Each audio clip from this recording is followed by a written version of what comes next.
Hey guys, what's up? Welcome back to my channel. In today's video I'll be sharing with you things you should know as an international student going to grad school and who will be house hunting soon. So you're heading to grad school very soon and you may be looking for apartments already around campus. This video is for you, so you know what exactly to look out for so you don't end up with hot tears. Okay, so make sure you keep watching today's video. Let's get started. So the first tip is explore both on campus and off campus options. So many people for some reason believe that off campus options are cheaper, but sometimes off campus options are a lot more expensive.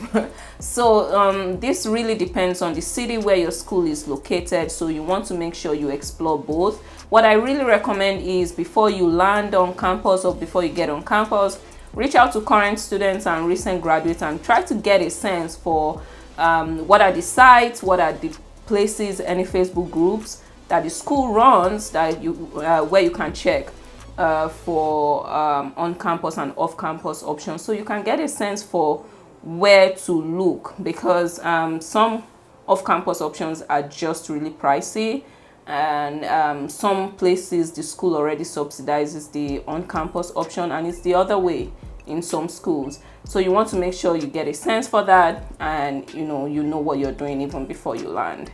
So the second tip is, guys, check for safe neighborhoods. And this might be something you're not used to depending on the country you're coming from, but like now you're going to school in Canada, in the UK, in the US, some neighborhoods are not safe. So as an international student just coming into the terrain, into the area, you want to make sure you know that you're getting apartments in relatively safe neighborhoods at least. So what you need to do is speak with current students and make sure you kind of get a sense for which areas in this community would you consider safe and things like that. You can also check online platforms like citydata.com or crime rate, or I don't remember what that site is called, but you can check city data for crime rates in that area, so you get a sense for neighborhoods to look at, because some neighborhoods you should not even check them out, they are not safe. And sometimes on the same street, like one half of the street is safer than the other half, so you really want to check that. And this is something I think should maybe be number one for you. Check that the neighborhood you're going into, at least for the first apartment you're going to live in, that neighborhood is great. Another tip is look out for transportation network in that area. So what is the major means of transportation in that area? Do they have good public transportation? Things like that, because as a student, your first few months you likely wouldn't have a car, except you are so boxed up like but that wasn't me. I didn't have a car, so it was important to me to check that the area I was considering was either very close to where I'll be taking classes, or you have a bike and you can use a bicycle or something to get to classes, or there's public transport. So you want to make sure as you begin to check for houses, you already begin to ask people that you're renting from about the public transportation system in the area. If there's no good public transportation from where you're thinking of renting, you need to maybe look somewhere else. So that's something you should definitely check out. The next tip is beware of scammers. Some of you naively or weirdly believe there aren't scammers in these countries. Oh, there are scammers. There are scammers in this country. There are scammers everywhere in the world. So people get scammed when they're trying to find apartments. That has happened to a friend of mine. She was scammed, and people, even you, may begin to check on Facebook for groups where students list houses and stuff. You may also check sites like Craigslist, and there are scammers everywhere. Some people will tell you never check Craigslist because Craigslist is full of scammers, but I don't think so. I think you can get great deals on Craigslist. But I also know that people get scammed on Craigslist and on Facebook and different places. So you want to make sure. Sometimes they send you photos. They make everything look real. You even do a virtual tour of the place, and then you have to make a deposit. And once you make the deposit, you get to the place and there's no house. There is no house there, or the house is for someone else, and that wasn't the person you've been communicating with. So guys, there are scammers everywhere. There are scammers in all these countries as well. And don't come here or like go to these countries and say and think, you know, go with that mindset that no, they don't scam there. Yo, they scam everywhere. So you want to make sure when you're checking for apartments, you maybe find someone. If you're not yet in that city, you can find someone in that city to go check the place for you, to go make sure the person is legit.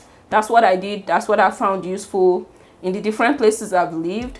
I always try to find someone. Even before I like landed in the US, I try to do that. So that's something I really encourage you guys to do, so you don't get scammed. Okay, another thing is you need to decide if you want roommates or not. So that is, decide whether or not you want roommates. There are benefits, and I can't even go into details. Maybe another video I'll share some of my horror stories with roommates. But I personally don't like living alone, or I wasn't used to it. So I try to have roommates every time. And I didn't know anyone in the area, guys. I just like came from Lagos and I didn't know anybody. So you want to make sure you decide early on if you want roommates or not. Sometimes because you're new in that area, you don't have friends you can maybe pair with and live together. It's difficult. So I have that experience of just meeting people on Facebook and ending up as roommates with them. They weren't bad people, we just didn't get along well because of some things. Sometimes you also notice that one roommate out of three is just on average more, I don't know the right word, but likes the apartment cleaner than the other two. And you find out you may end up becoming that person that will clean the entire apartment week in, week out, and the other two people or the other three people don't care. And because you're sharing a lot of things, like you're sharing the kitchen, or you likely share the living room, and sometimes you share the bathroom. And guys, I'm telling you, from like, this is my experience, you would hate yourself if you are that person that ends up cleaning every single week and nobody else cares. And if you don't clean, nobody cleans, and the whole place is messed up. So you want to just make sure you think well about who your roommates will be and how you will find them. And some people say I can only room with my classmates because they just believe there's some selection, and so when they room with their classmates, they likely won't have those problems. But hey, I've had a roommate that is also like super clean and super nice and all of that, but I've not had a terrible experience where I don't want to live in the house anymore. But I've heard a lot of horror stories. Of course, getting a roommate makes you pay less, so it's cheaper. What they call roommates here is what some countries call flatmates, so it's the same thing. But you just want to make sure you know if that person will be a good fit for you. So the next tip is try to read your lease very well. Like, don't just sign. I know some of us just sign, you know, we sign every time. We've discussed with this landlord, with the owner of the apartment, with the agent, and we just sign. No, read the lease very well. Know what is acceptable. Know what you would do that will make you have to pay a penalty. Know if you can sublet. Like, there's so many things, you know what you need to, if there's a problem with the apartment, are you taking responsibility, or the owner takes responsibility for those issues.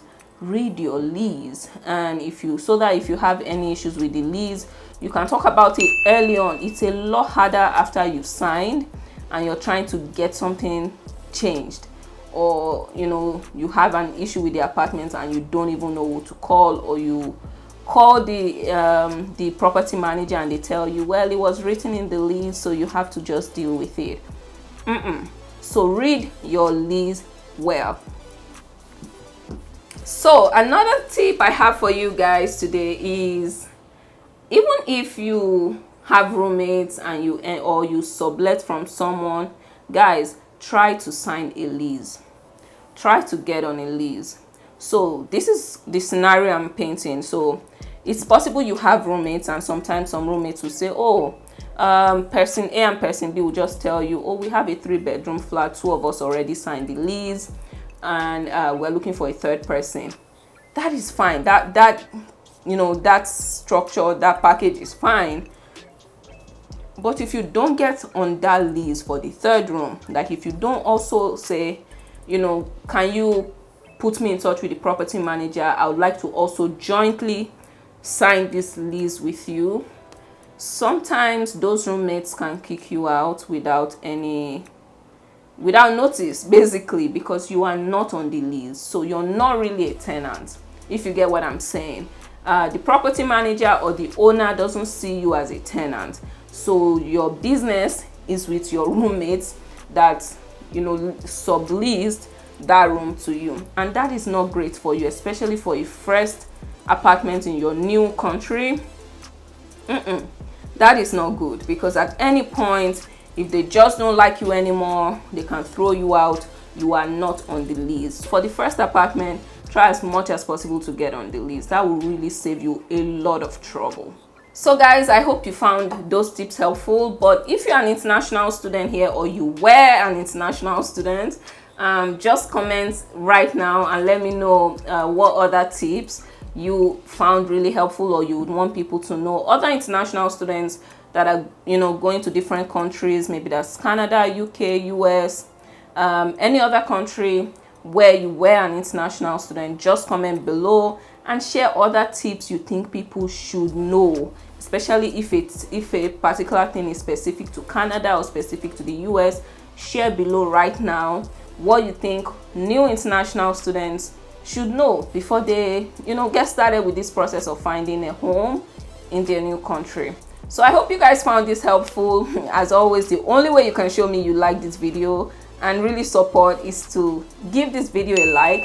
Click the like button, and if you want more grad school, international students, study abroad kind of videos, yes, this is the right channel. So make sure you subscribe to this channel, and yeah, I'll see you guys in my next video.